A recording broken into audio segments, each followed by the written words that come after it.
Las Vegas getting slammed with another round of torrential flash floods.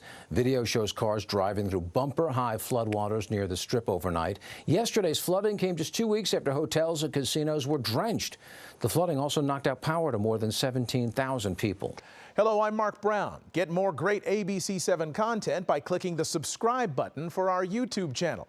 And download the ABC7 Los Angeles streaming app on Fire TV, Android TV, Apple TV, and Roku to watch on your TV.